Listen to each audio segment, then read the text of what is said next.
Well, hello guys. This is Gilly pulling it off again. I'm down in my basement at my parents' house in Mass. It's been raining out down here. Came down for a couple of days to visit, take care of Dad, do some chores around the house, and I thought I might show you a little contraption I set up here. So I'm sure, as you can tell, that little thing in front of me is an 8-inch AR-15 gong, which I happen to have just recently purchased at a local gun shop that started carrying Champion brand products. They do shooting sticks, they do slings, they do targets, they do all kinds of stuff. Just so happens that they started mass producing for commercial sales at like Walmarts and places like that these pre-made 8-inch gong AR-15 plates. They're between $29 and $39 a piece. I paid $29 for that 8-inch one, just the plate itself, nothing else.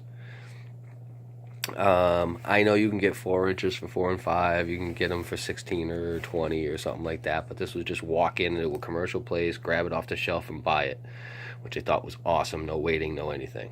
So, as you can see, what I did here was I took a 4x4 post, and I found this pre-made 90-degree gusset bar that they tend to use. You can see it for as like a nailing plate when you make trusses. So I've got 6 screws, one big one in the center down there with a washer, and then this top one here, if you can see, there's just a little bit of space there. I actually did that spacing. Oop, there it is. See that little space right there? I actually did that on purpose. It gives it a little bit of a downward angle. I pitched it up not level with the top, but above it just a little bit, so that once it was screwed in place, I could bend it just a little bit and get it to pitch downward. And then I use some 1/2-inch carriage bolts with the square heads, because these ears are cut with square holes. I managed to grab some hardware springs, and I have a washer on the inside here, but don't need one here, and then a nut backed up flush with the wrench here on both sides, and that gives me a real nice, as you can see, reactionary finer on the spring and a little bit of play on this. I'm real happy with the setup. I'll spray that neon orange. Be looking good. Now I take that 4-foot 4x4 post and insert it into here. And this is, I found on sale today, kind of pretty cool. It's a 4x4 post attachments, ground spike for a mailbox post. It's got a 24-inch long spike. That spike's pretty damn, look at, you put it up next to my hip. You know what I mean? And it's pretty tall. I mean, that's a 24 to 30-inch spike with the collar on top. You put the 4x4 in and nut and bolt it in place to hold it tight there.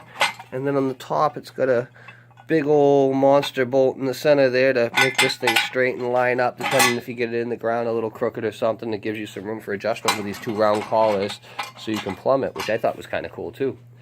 If it was going to be a permanent installation for a mailbox, it makes sense, but for what we're doing, it's not that big a deal. But see how it's cantilevered to the left? The target's cantilevered to the right. Tighten that up on the left-hand side, cantilever to the right. Guess what? It works out the balance, and you might be able to have a little nut tip over thing going on. Kind of cool. I'm digging the long spike right now because of the season that I'm in. It's snowing out. We got anywhere between 18 and 2 feet of snow, so to jam that down in there makes it so that I can shoot. Pretty awesome. Worst case scenario, it turns out to be a pain in the ass. I'll take my cutoff wheel and spike that off to a sharp point about 6 or 8 inches down, and we'll just fucking jam it in soft when it's nice up. So, say it again. $2 carriage bolts, a pack of springs that was $3. I had to cut the rings off of them, as you can see. These little rings here were on the ends to hook onto, something like that. I cut them off. There still wasn't enough room because it's a 3-inch bolt and it's a 3-inch spring, so I cut 3 coils off each side on the end to give me enough to flush up the nut on the back side, nice and smooth. Did that with a cutoff wheel. I got a nice little setup right here.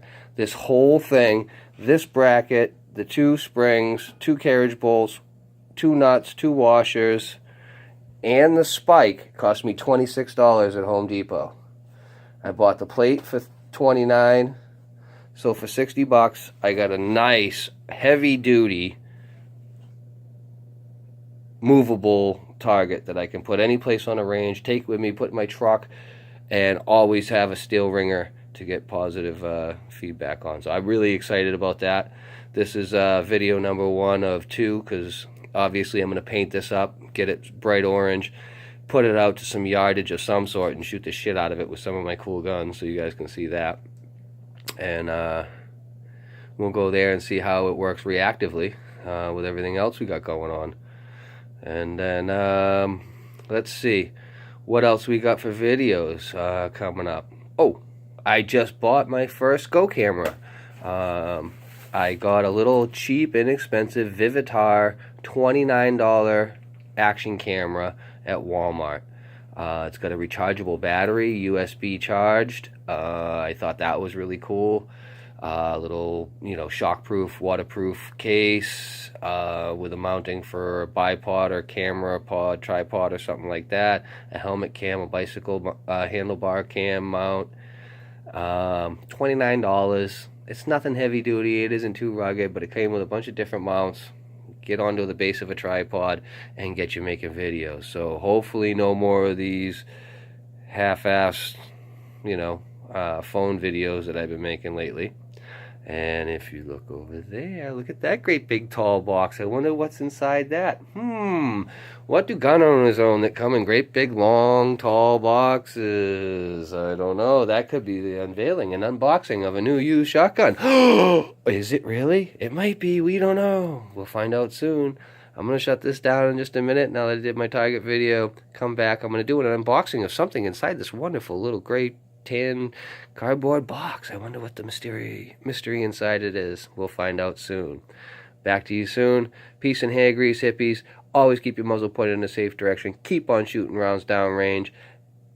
And support the Second Amendment.